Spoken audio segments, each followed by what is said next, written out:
चुनाव राजस्थान का में स्वागत है आपका। इस वक्त की सबसे बड़ी खबर राजस्थान से यह है कि अनिश्चितकालीन हड़ताल पर पेट्रोल पंप संचालक चले गए। 2 दिनों से लगातार उनकी हड़ताल जारी थी। सुबह 10 बजे से शाम 6 बजे तक हड़ताल थी, लेकिन कल सुबह 6 बजे से अनिश्चितकालीन हड़ताल पर चले गए हैं पेट्रोल पंप संचालक। यानी कि कल सुबह 6 बजे से पेट्रोल पंप बंद रहेंगे और उसके बाद अब आगे इसमें क्या प्रोग्रेस होगा, क्या अपडेट आएंगी, वो कल ही इसकी जानकारी मिलेगी। लेकिन अभी फिलहाल की सबसे बड़ी खबर है कि अनिश्चितकालीन हड़ताल की जो चेतावनी पेट्रोल पंप संचालकों द्वारा दी जा रही थी, उस पर अमल करने की तैयारी पुख्ता कर ली गई है। 15 सितंबर यानी कल से जो है ये हड़ताल जारी होगी और मांग वही है कि वैट कम किया जाए। केंद्र सरकार ने हालांकि माफ कीजिएगा, राज्य सरकार ने हालांकि इसको लेकर के कहा है कि केंद्र सरकार अपनी तरफ से जीएसटी कम करे, राज्य पर यह दबाव ना बनाया जाए कि वो वैट कम करे। लेकिन केंद्र की तरफ से भी कोई इसको लेकर के अभी जानकारी नहीं मिली है, ना ही राज्य सरकार ने अभी इस पर कोई ऑफिशियल बयान दिया है। ऐसे में पेट्रोल पंप संचालक अपनी मांगों को लेकर अड़े हुए हैं और उन्होंने जो चेतावनी दी थी उस पर अमल करने की पूरी तैयारी में वो लोग दिखाई दे रहे हैं। कल सुबह 6 बजे से पेट्रोल पंप राजस्थान में आपको बंद दिखाई देंगे। और ये बड़ी खबर राजस्थान के लिहाज से। हर्षा कुमारी सिंह हमारी वरिष्ठ सहयोगी हमारे साथ जुड़ रही हैं। हर्षा,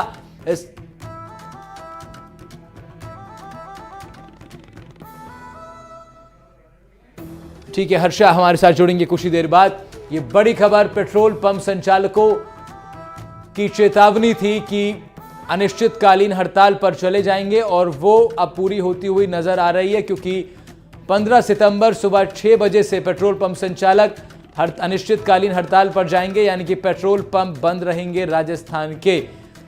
13 सितंबर और 14 सितंबर को सुबह 10 बजे से शाम 6 बजे तक हड़ताल की गई थी। उसका भी एक व्यापक असर पूरे प्रदेश के अंदर देखने को मिला, तमाम जिलों में उसका असर देखने को मिला। और अब अगर 15 सितंबर सुबह 6 बजे से अनिश्चितकालीन हड़ताल पर पेट्रोल पंप संचालक चले जाते हैं तो उसका एक बड़ा इफेक्ट पूरे प्रदेश की व्यवस्था पर पड़ सकता है।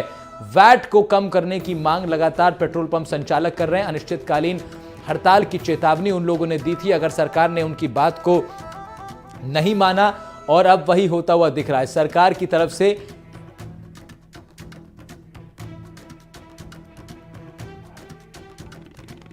हमारे सहयोगी बाल वीरेंद्र हमारे साथ जुड़ रहे हैं इस वक्त इस बड़ी खबर पर। बाल वीरेंद्र, इस वक्त राजस्थान के नागरिकों के लिहाज से और तमाम शासनिक प्रशासनिक कोई भी व्यवस्था आप ले लीजिए, उस लिहाज से अगर सबसे बड़ी खबर कोई है तो वो यही कि पेट्रोल पंप संचालकों ने अनिश्चितकालीन हड़ताल की जो चेतावनी दी थी, अब 15 सितंबर सुबह 6 बजे से वो उस पर अमल करने की तैयारी कर रहे हैं।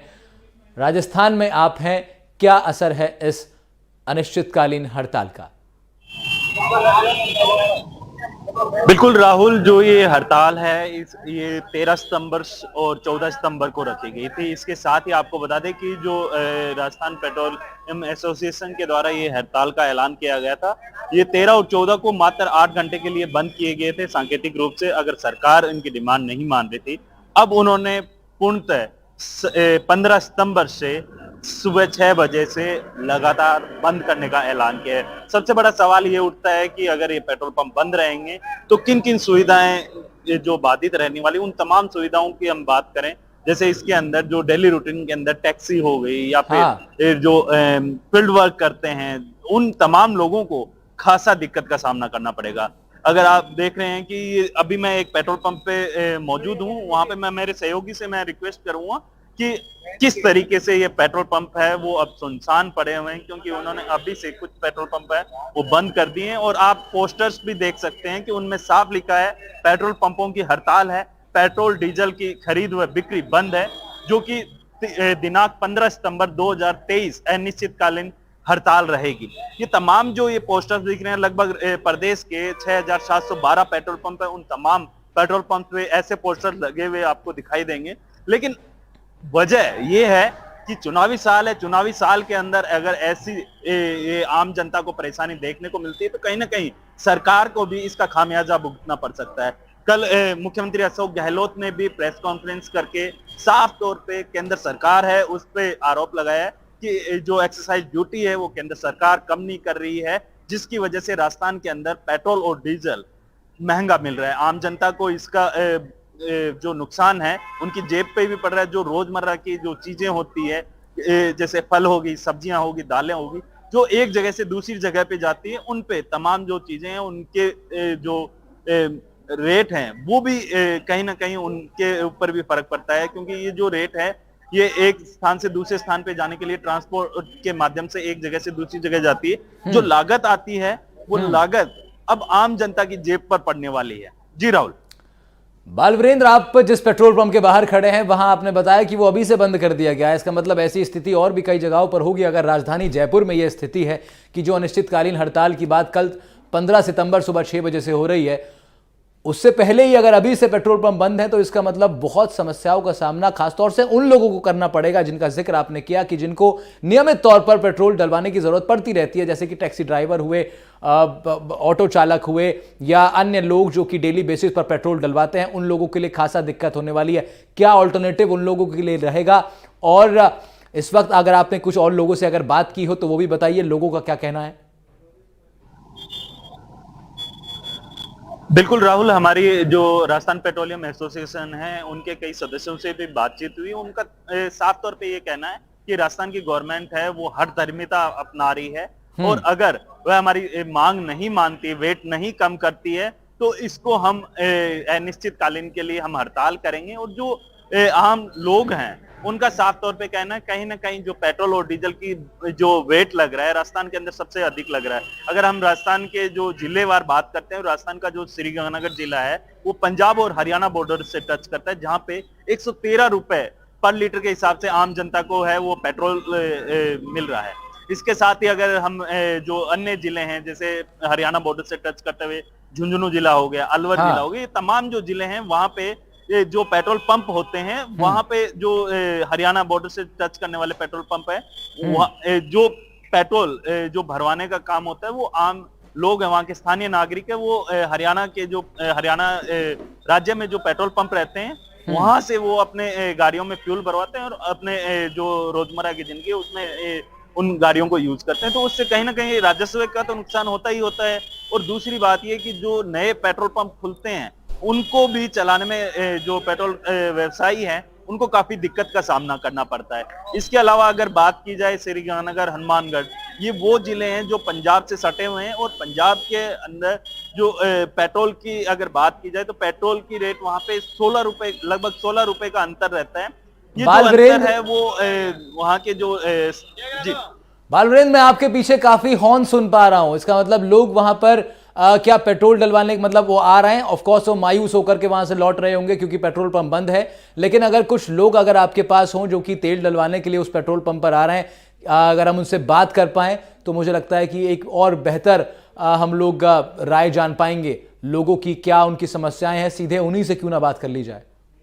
मेरे जो सहयोगी हैं कि कैमरा मूव करके दिखाएं कि किस तरीके से लोग पेट्रोल भरवाने के लिए वेट कर रहे हैं, क्योंकि यहाँ पे जो बैरिकेड्स हैं या फिर रस्सियां हैं, आप तस्वीरों में देख सकते हैं, लाइव तस्वीरें हैं जिनमें काफी लोग पेट्रोल भरवाने के लिए खड़े हैं, लेकिन हड़ताल के चलते ये पेट्रोल नहीं भरवा रहे हैं और उनको काफी दिक्कत का सामना करना पड़ रहा है। इसमें कुछ सेल्स मैन भी होते हैं, ठीक है बालवीरेंद्र, वाले भी लोग होते हैं। बालवीरेंद्र, आप मैं चाहूंगा आपसे कि आप उन लोगों के जरा करीब जाएं, उनसे बात करें। इतने नितिन सरस्वत हमारे साथ जुड़ रहे हैं, कांग्रेस लीडर हैं राजस्थान के। नितिन जी, आपकी सरकार है और वादा हमेशा सरकार यही करती है कि जनता को तमाम सुविधाएं उपलब्ध करवाई जाएंगी। ये तो बहुत ज्यादा असुविधा का इस वक्त माहौल में राजस्थान में देख पा रहा हूं, क्या कहना है आपका?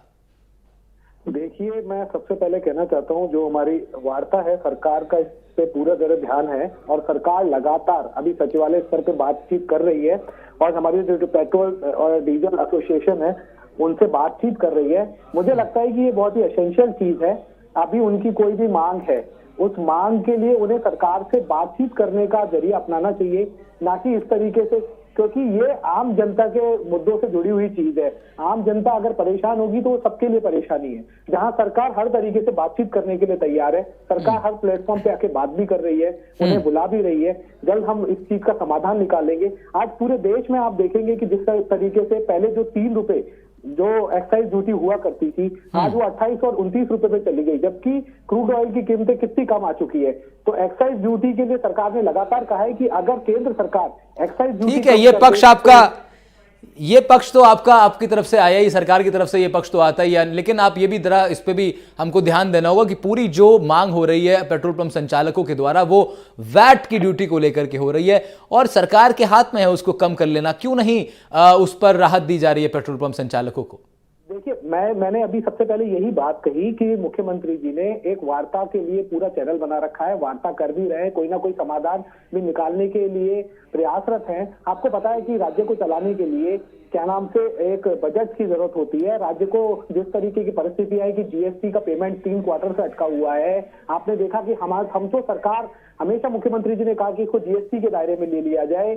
आप सरकार को एक्साइज ड्यूटी कम कर देनी चाहिए जिससे वैट अपने आप कम हो जाएगी और प्रॉपर राहत मिल जाएगी। जिस तरीके से एलपीजी हम लोग सबसे सस्ती दे रहे हैं। नितिन जी, क्या मैं इसको इस ढंग से भी मान सकता हूं कि क्या राजस्थान सरकार की जो वित्तीय स्थिति है वो अलाउ नहीं करती है कि वैट में थोड़ी भी राहत दी जाए? क्या इस तरीके से इसको देखा जा सकता है? देखिए, मैं आपको बताया कि अगर जो 3 रुपए से जो एक्साइज ड्यूटी थी वो 32 रुपए तक पहुंचा दी गई।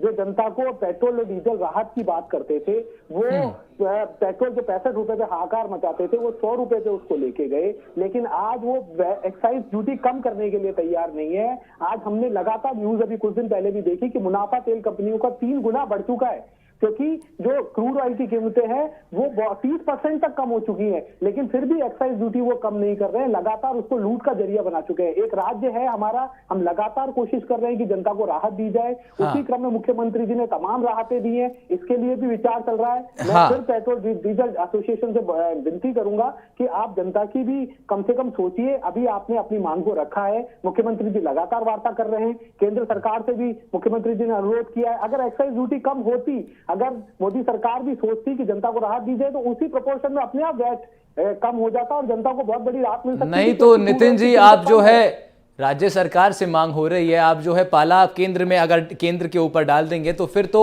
डिस्कशन का जो विषय है वही खत्म हो जाएगा ना। देखिए, मैंने पाला नहीं डाला, मैंने एक सच्चाई बताई, एक फैक्ट बताया कि किस तरीके से क्रूड ऑयल की कीमतें कम है, कंपनियों का मुनाफा 3 गुना हो चुका है। उसके बाद भी केंद्र सरकार सुनने के लिए तैयार नहीं है, लेकिन राज्य सरकार फिर भी जो हमारे पेट्रोल डीजल एसोसिएशन ने जो मांग रखी है उसके लिए एक वार्ता का चैनल खोला गया है। बात करने के लिए पूरी तरीके से बात की जा रही है, उससे जो भी संभव होगा वो कोई ना तो बात हो रही है क्या?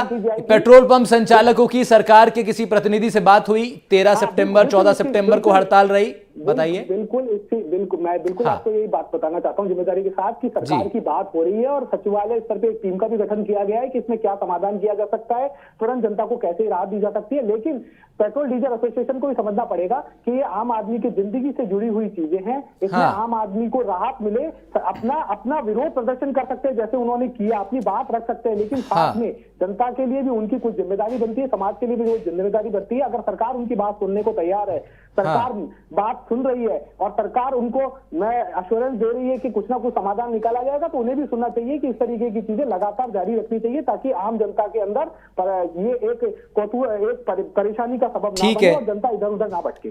ठीक बात है, लेकिन एक जिज्ञासा और भी जरा यहां पर आती है कि जब 13 और 14 सितंबर को ये हड़ताल चली और आप ये सुनिश्चित भी कर रहे हैं कि सरकार के प्रतिनिधियों से संचालकों की बातचीत होती रही, क्यों इतनी जल्दी संचालकों की हो गई? क्यों इतने अग्रसर होकर के या निश्चितकालीन हड़ताल पर संचालक चले गए? क्या ये 2 दिन की जो बातचीत थी इसमें कुछ भी आश्वासन सरकार की तरफ से इस तरह का नहीं दे पाए क्या सरकार कि इतनी जल्दी इनको अनिश्चितकालीन हड़ताल पर जाने से रोका जा सके? देखिए, मुझे ऐसा लगता है, यही मैंने आपको बताया कि सरकार की जिम्मेदारी के साथ साथ हर किसी की अपने प्रदेशवासियों के प्रति, देशवासियों के प्रति एक जिम्मेदारी होती है। मुख्यमंत्री जी ने अपनी बात रखी, एक चैनल क्रिएट किया बात करने के लिए। आप देखिए ना, जिस तरीके की मुझे लगता है कि चुनावी माहौल है उसके अंदर अग्रेसिव रूप से इस तरीके की बात करना जिससे कि जनता को परेशानी हो, ये मुझे लगता है कि कतई सही नहीं है। हमको पता है कि किसी भी अगर कोई भी स्थिति है उसका समाधान केवल बातचीत से ही संभव हो पाता है। एक उसके लिए समय लगता है, प्रॉपर चैनल होते हैं, बातचीत होती है, समाधान निकाला जाता है। जिसको जो अचानक जिस चीज को कह रहे हैं उसको चंद घंटों में समझा पाना पॉसिबल नहीं है। उसके लिए पूरी वित्तीय स्थिति देखी जाती है, क्या किया जा सकता है, क्या बातें की जाती है। लेकिन इस तरीके से चुनावी माहौल के कारण केवल ये जल्दबाजी करना, मुझे लगता है कि ये जनता इससे परेशान हो। ये ऐसा मैं मानता हूं कि जनता ऐसा परेशान होगी तो उससे सबको तकलीफ होगी। मैं निवेदन फिर आपके माध्यम से करता हूं और सरकार की तरफ से मैं कह रहा हूं कि बिल्कुल बातचीत के चैनल हैं, बातचीत की जा रही है, थोड़ा सा समय लगेगा, समाधान किया जाएगा। मैंने सारे फैक्ट, चाहे केंद्र सरकार से रिलेटेड हो, राज्य सरकार से रिलेटेड हो, मैंने सारे फैक्ट आपके सामने रखे। मैं फिर निवेदन करता हूं राजस्थान प्रदेश की 8 करोड़ जनता की तरफ से, बातचीत से ही किसी चीज का समाधान संभव है और जल्दी इसका समाधान किया जाएगा। लेकिन मैंने वस्तु स्थिति भी बताई, जिस तरीके से 3 गुना मुनाफा होने के बाद भी केंद्र सरकार नहीं सोच रही है। यहाँ पे हमने तमाम राहतें दी, एलपीजी गैस के लिए आपको देखा, हमारे कारण दबाव होके। नितिन जी, अब सरकार का अगला कदम क्या होगा त्वरित? देखिए, मैं इस ढंग से इसको देख रहा हूं कि जो तस्वीरें मेरे सामने है उसमें मैं देख रहा हूं कि सड़कों पर लंबी लाइन लग गई है। यह विषय राजनीति का नहीं है नितिन जी, समझिए इस चीज को कि सड़कों पर एक लंबी लाइन लग गई है और उनके प्रति जवाबदेही, उनको सुविधा उपलब्ध करवाना, इसकी जो आंसरेबिलिटी है, जो जवाबदेही है, वो प्रमुखता से सरकार की है। तो मैं उस लिहाज से आपसे पूछ रहा हूं कि अब अगला कदम सरकार का क्या है जनता को त्वरित रूप से राहत देने के लिए?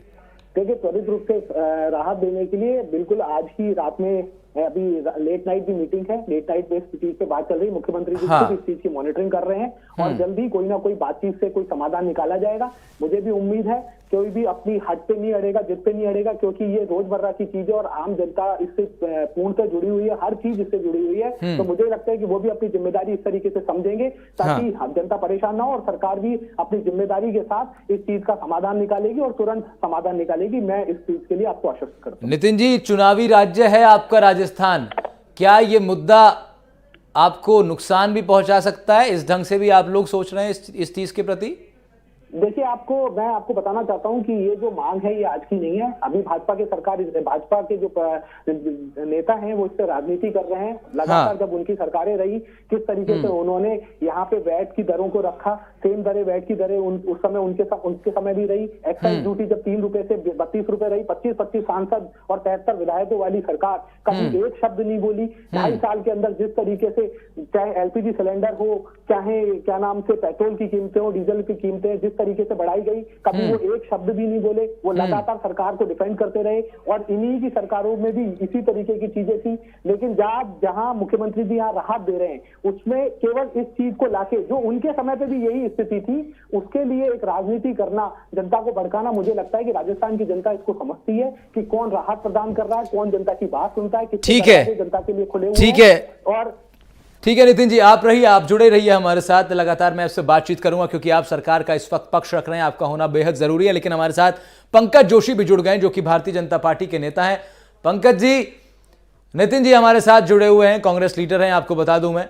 अब सवाल मेरा आपसे यह है कि बातचीत अभी चल रही थी, वहीं से कनेक्ट करता हूं इस बात को कि ये जो मांग है पेट्रोल पर से, डीजल पर से वैट को कम करने की, ये मांग कोई नई नहीं है और ये पुरानी मांग है। बीजेपी की जब सरकार थी तब भी ये मांग उठाई गई थी, अब तक ये मुद्दा चल रहा है। फिलहाल की जो स्थिति है उसको भारतीय जनता पार्टी किस रूप से डील कर रही है?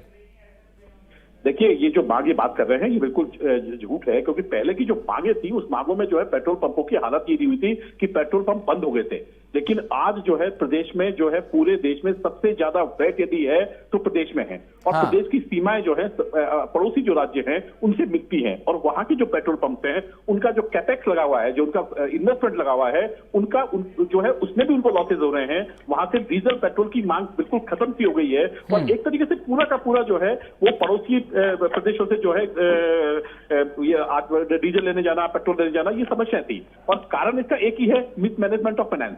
और इतना फाइनेंस मिसमैनेजमेंट है क्योंकि कौन सी राहत है, किस चीज की राहत है? आज हालात ये है कि बिजली की राहत की तरह बात करते हैं, बिजली नहीं है, बिजली की कटौती सबसे ज्यादा है।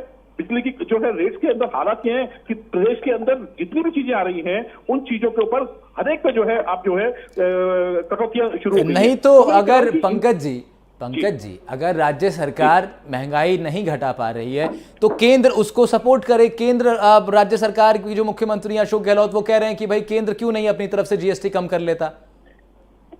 अरे मुझे बताइए, जीएसटी का 2 बार कम कर दिया हमने, 2 बार कम करने के बाद आपका वैट पूरा बढ़ गया और उसके बाद मुख्यमंत्री ये कहते हैं कि जीएसटी कम होने से हमारा वैट कम हो गया। मतलब आप बड़े अच्छे मुख्यमंत्री हैं, क्योंकि आपका जीएसटी बढ़ जाए और उसके ऊपर वैट भी बढ़ जाए तो उसके बाद आपको मजा आता है, तब तो आप चुपचाप रहते हैं, उसको लेते रहते हैं। और जैसे ही जीएसटी हटता है, घटता है, तो जैसे ही आपका वैट कम हुआ तो आपने यहां तक कह दिया कि हमें जो है 5,000 करोड़ रुपए का नुकसान हो गया क्योंकि जीएसटी घट गया। तब आपको महंगाई याद नहीं आई प्रदेश की जनता की? आज जितनी हालात बनी हुई है सब चीजों के ऊपर, जिस तरीके से महंगा, पूरी बिजली महंगी, सबसे ज्यादा बिजली की हालत क्या है आप पूछो ना, बिजली के नॉर्मल व्यक्ति के 10,000 से ऊपर के बिल आ रहे हैं। जब बिजली में करंट नहीं है और बिजली के बिल जो है बड़े हो जा रहे हैं, और आप केवल जो है फोटो खिंचवा करके जो है बड़े राजी हो रहे हैं। और बड़े जितना पैसा जो है आपने राहत कैंपों के अंदर आपने अपने एडवर्टाइज से खर्च किया, उतना यदि जनता को भी दे देते ना तो शायद जनता ये कहती कि हाँ हमने कुछ दिया। लेकिन आज एक भी चीज आप मुझे बताइए, बिजली के अंदर पोजीशन क्या है, पेट्रोल में पोजीशन क्या है, आपकी बाकी चीजों में किसी चीज में बता दीजिएगा इसमें हमने कम किया। ठीक है, मैं लौटूंगा आपके पास पंकज जी, मैं लौटूंगा आपके पास।